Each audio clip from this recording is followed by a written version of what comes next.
कृष्णाचं नाव विठ्ठल कसं पडलं आणि मग पंढरपूरला विठुरायाची आणि रुक्मिणीची मूर्ती एकत्र का नाही, ह्या मागचीच ही एक पौराणिक कथा.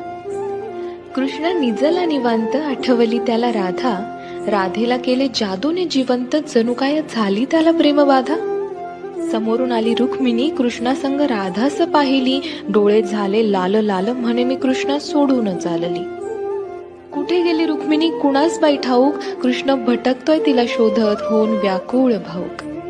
पोहोचला बाई कृष्ण शोधत तिरी चंद्रभागेच्या, आणि रुक्मिणी दिसली दिंडी रवनात पंढरीच्या. कृष्ण म्हणवितो रुक्मिणीस, पण ती रुसलेली फार, म्हणतो कसा, अगं रुक्मिणी कसा करू मी तुझ्या विना वैकुंठाचा संसार. रुक्मिणी नाराज, त्यातच कृष्णास आठवे भक्त एक थोर, नाव त्याचे पुंडलिक, लय गुणाचं ते पोर.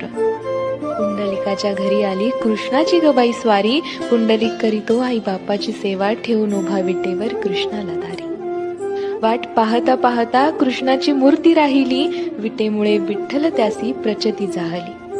28 युगे झाली लांब उभी राहुनी, रुक्मिणी रुसवातो धरी, अवघ्या भूमंडळाचा संसार बघत विठ्ठल उभा विटेवरी. भूमंडळी म्हणे विठ्ठलास बाप, आणि रुक्मिणी साई, आणि बोला जय जय विठो पादकुमारी.